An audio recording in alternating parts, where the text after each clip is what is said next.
evening. I'm an architect. Two questions.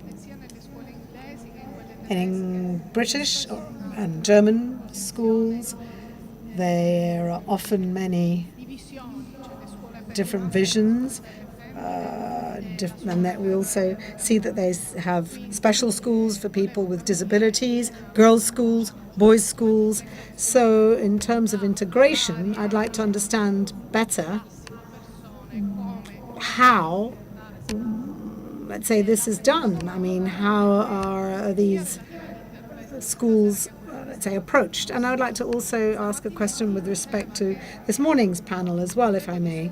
This morning we heard that the model that we're faced with is based on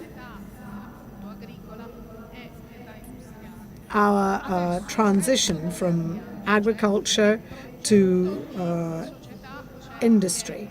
What is our vision for the future? In other words, what are we talking about here? What kind of a process are we looking for? Dr. Seydel, over to you. Thank you very much. Let's start with the second question.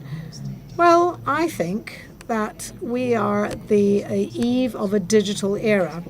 We have as yet to understand what we can expect in the future. We've come to the end of the industrial era, and we are really and truly faced with a sea change that is going to have a huge impact. With respect to your first question, true, in Germany we have very few all girls or all boys school. There are some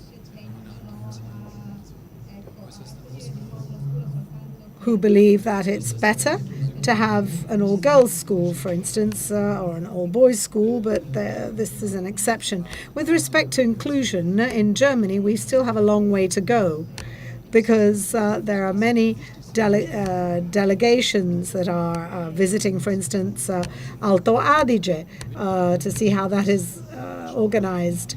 Alto Adige being the German-speaking region in northern Italy. Interpreter's note. I must say that there's still a lot of things that have to be done. All schools, all new buildings are built in such a way as to ensure inclusiveness. I think what you've asked is a really important question. During the Building Schools of Future, inclusion was a specific term that was bandied around a lot, but there's a serious lack of research because current guidelines in the UK will say that there's a specific requirement for each element. So a building environment that is good for the blind students or may have special requirements for autistic students or may have very conflicting requirements. So it's an area that needs a lot of research into how architects should design in a way that would best allow an inclusive environment of students, as in particular the open plan environments that we've looked at in Building Schools of Future, where some of the environments are incredibly noisy. They are very similar to the working office environment, but they may have particular concerns for specific groups of students. Going to your first question about where you're going and where you think education's heading, the first point was really about the advance of how students learn. They're learning in different ways.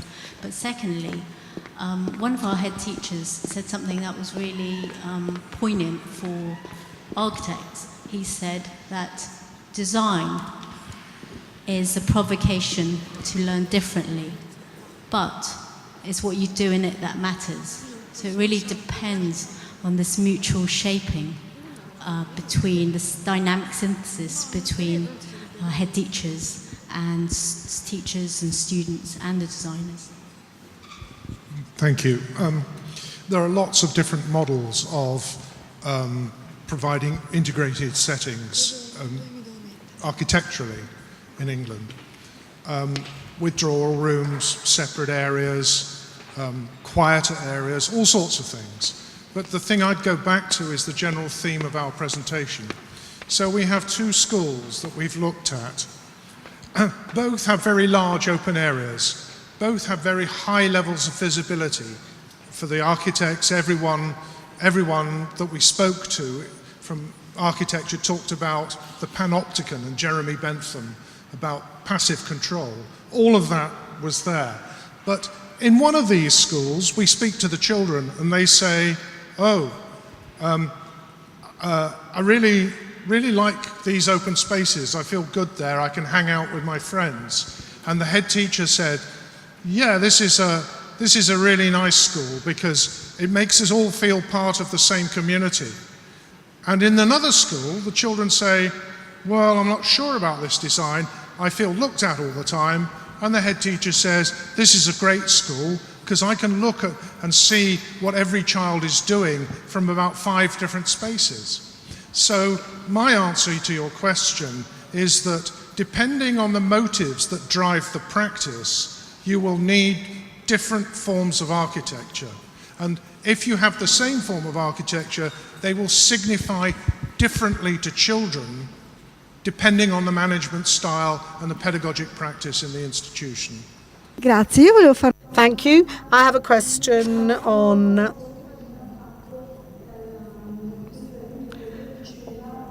Professor Daniel's presentation, when you refer to the fact that in some cases teachers don't know what to do with the spaces that they're given. And this is a very common problem indeed, and it is something we really have to try and understand. We have to also remember that we need to have enlightened head teachers, flexible and open-minded teachers. Have you considered training teachers? Because in scientific literature, we read that teachers have to be taught how to use space because they're not used to it. They don't know what to do with all this space or with new spaces. Have you taken that approach? I know that in Germany, the Montagne Stiftung has created programs to provide advice to educators. I know what they're doing in Germany. Is there something along those lines in the UK in terms of training teachers on how to use spaces as the ones you've described? There is some work in initial teacher training, yes. I don't think it's just teachers that find using new tools difficult. Look at the difficulty a lot of us had when new computers were introduced.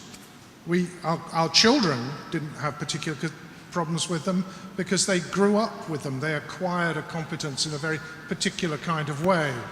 But we all have problems when we make shifts. When technology changes, we all have to learn how to use it. And that's the issue that I think we keep repeating. The best examples we've seen are when those forms of learning have been supported by school-based interventions, usually driven by the head teacher. We've got 2 particular examples where that is very, very strong. But it is saying, we want to do a new kind of work. The kind of work that is teaching in a mixed economy of space school is not the same kind of work as teaching in a cellular classroom.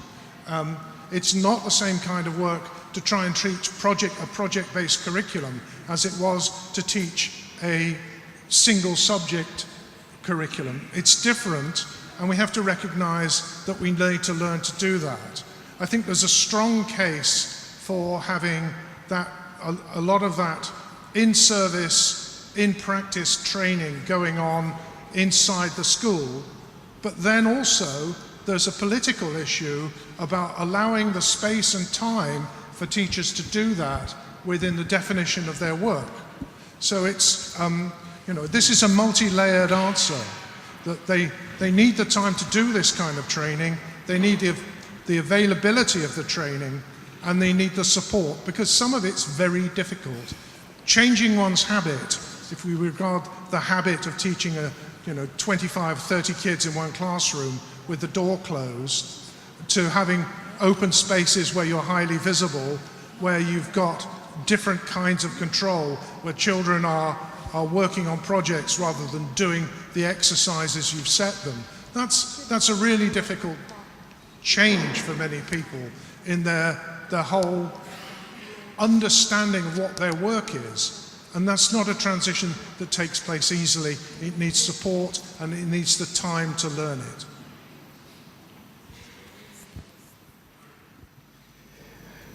Also aus meiner Sicht ist das ja ein Dilemma, weil man From my point of view, this is a dilemma because I could say I am going to build a school. I know what you want, okay, and then a new director, a new head comes in and says that the building is no good.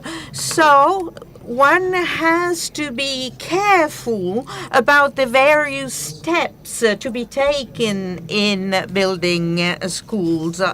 I am an advocate of this cluster solution because it implies a slow adaptation process and also slow teaching, so slow learning, and it is also adaptable and it can be used or put to different uses in the future.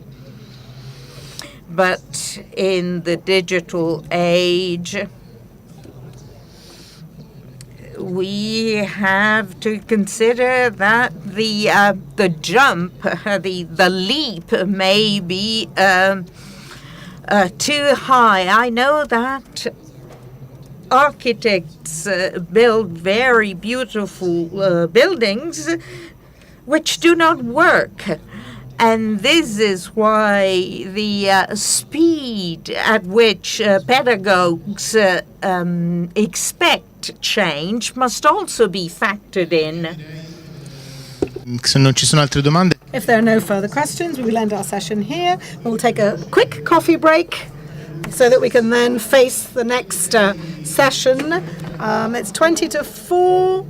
I would suggest that you stay till the very end because we have some other important experts. We will hear from the Rosanne Bosch firm. We will have a speaker from Finland and from Sweden. So please be back by 4 o'clock sharp. Thank you. And coffee will be served upstairs.